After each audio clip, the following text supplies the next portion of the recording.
Hi, and welcome to the OCD Pro podcast. My name is Christine, and I'm a professional organizer and OCD specialist. I created my business, OCD, Organizing, Cleaning and Decluttering Specialist, 9 years ago from my love and obsession with organizing, cleaning, decluttering and downsizing.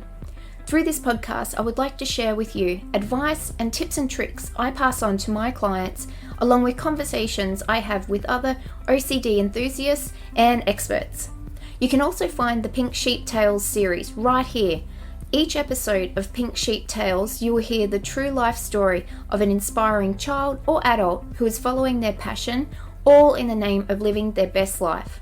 I hope each episode brings you inspiration, information, and a little giggle. Now, let's get to it. Here's this week's episode.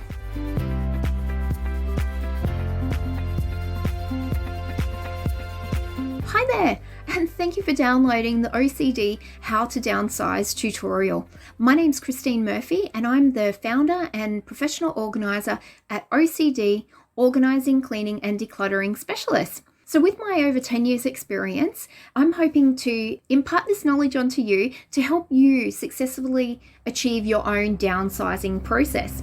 Now, what I'm going to talk to you about today is downsizing, and downsizing focuses on our space. So you may have seen another tutorial that we have, and it's how to declutter. Decluttering focuses on our possessions. So let's return to downsizing. I have 5 downsizing steps that I go through with all of my clients. They're tried, true, and tested, and they work a charm. So here they are for you. Number 1, know your space. You may be moving from a 5-bedroom home into a 2-bedroom unit. You may be moving from a unit into an aged care facility or retirement village. You may be moving from a unit or a home into the ultimate tiny house. Now that's our ultimate downsizing. So it's really important to understand and have a feel for the space that you're in now and the space that you're moving to. Now, if you're having a home built and you can't physically go stand in it, finding another home of similar size and similar setup is really great. Tiny homes, the tiny home community is fantastic, and I'm sure there would be someone else who's living in a tiny that would let you come over and have a walk around, have a feel for what your space is actually going to be like. And it's same with any unit complexes, retirement villages and aged care. You're able to go and walk through those and get a feel for what your new life will feel like.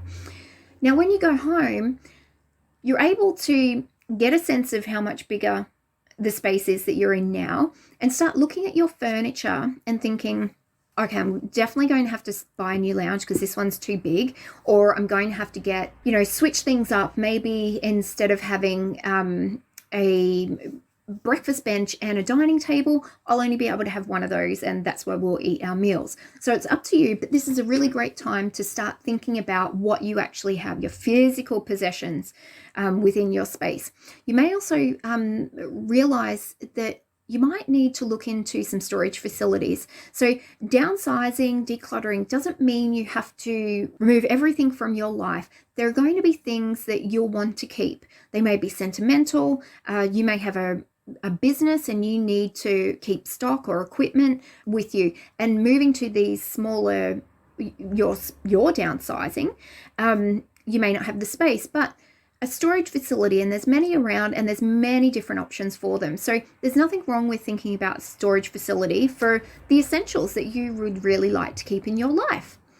Number 2 is working towards a goal. Now, whether you're living by yourself or with your family, it's really important to know what your end goal is, to know why we're doing this process, and at the end of it, the life we're wanting to achieve for our family or for ourselves, and that's going to make our house run smoother, is going to bring us together and bring us more happiness.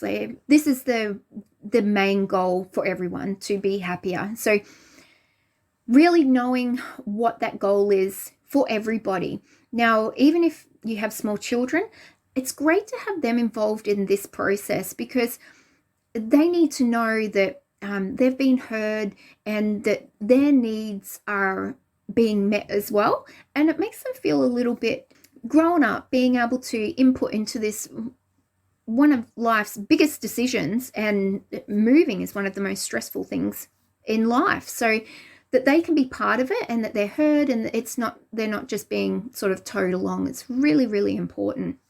It also helps when you're going through the decluttering process. Sometimes people can start feeling emotions like they're overwhelmed, they're getting angry, they're getting frustrated, they're getting sad. There's also positive emotions, happy, elation. But when this starts happening and you're checking in with everyone to make sure they're okay, if they are starting to feel a bit overwhelmed or lost, bringing them back to that goal, like this is our focus, this is what we're trying to achieve, and understanding that people may be at different stages of accepting this downsizing process. So checking in with everybody, and if anyone is feeling overwhelmed or getting a bit frustrated or sad, bringing them back to that goal, and always remembering that there is a purpose. Things are going to be better on the other side, and we're all working together to achieve that. The third step is to clearly mark out our areas. And what I mean by this is this kind of dabbles into decluttering. So thinking about what we're going to be able to take with us to the new home and what we'll need, we need to start thinking about these categories. Now, these categories are, for the possessions that we have at the moment, keep, sell, rubbish, recycle or repurpose, donate, and give away. Now, all of your possessions will fit into one of those categories. So if you're having difficulty, I'm not sure about this, not sure about that, focus back to the main goal and then think about the categories again. And that you should be able to narrow down which category it fits into by always thinking about that goal. A tip for this step is with our giveaways. Now, usually we're giving them away to family or friends. Charity is a different category, but our giveaways to family and friends, set aside a particular day and a particular time that friends and family can come over and have a look through what you're giving away. That way there's not constant interruptions, and we stop starting our process. So it can also be if you have lots of things and many people to come over, it's a good break day as well. So this is the day where you relax, reconnect with family, go through the items and kind of enjoy it, So little tip there. Number 4 is to create and be inspired by our to-do list. So we've got our goal. We know which categories we will be sorting things into. So let's start to-do list. Now, you're going to have a family or a home to-do list, and then drill it down further that every room and every person has a to-do list. So there are going to be tasks that are really great bonding experiences, say for parents and their kids, or mum and dad to do together, or partners to do together, or siblings to do together. But there are going to be things where it's very personal to the person and they'll need to complete those themselves. So knowing what needs to be done as a family and then knowing what needs to be done as an individual is really important. So even small children, they can have small to-do lists.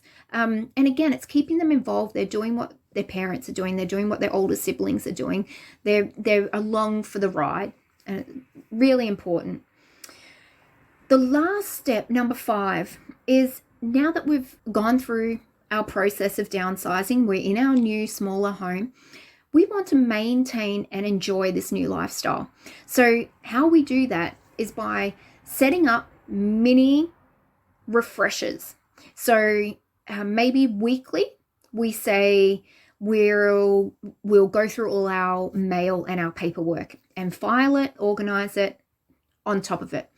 Maybe monthly we'll go through our pantry, check that everything's fresh, see what we can make for meals that week, keep it rotating in there. Maybe every half a year we'll wash the windows. Maybe annually we'll go through our wardrobes.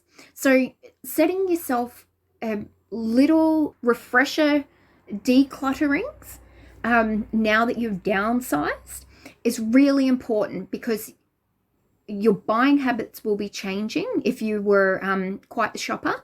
If you've got a smaller space, you don't want to start cluttering it up with more possessions.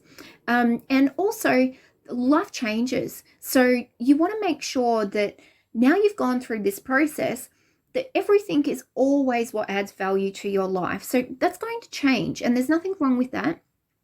But just setting yourself up from the very beginning that, okay, well, this is how I'm going to maintain what I've done, and it makes my life easier, more enjoyable, and it won't be a big process like you've just gone through. They'll be smaller, they'll be more concise. You'll have a routine worked out for yourself, and you'll just whiz bang through it. So they're my 5 steps to downsizing. I hope you found them really helpful. There's a link to a blog section on my website, which is ocdpro.com.au, and there's a blog there on how to downsize, which expands a little bit more. If you would like some more personalized information or assistance, I'm always available for personal consultations, and also I offer online one-on-one private consultations, which you're able to book through Facebook, or simply message myself through Facebook or on my website, or email me, and I can help you along the way. So this is a great starter. If you start and you find, I'm having a little bit of trouble, please don't hesitate to contact me. I'd love to be able to help you. But yes, and let me know how you go, how you found this information, what tips were helpful. Send in pictures. We always love seeing everyone's accomplishments. I'd like to really thank you for taking the time to listen to this tutorial. I hope the information was helpful. Please look at my website for further information, and get in touch with me if you'd like some one-on-one assistance. Thank you again, and I hope you really enjoy your week. I'll talk to you soon.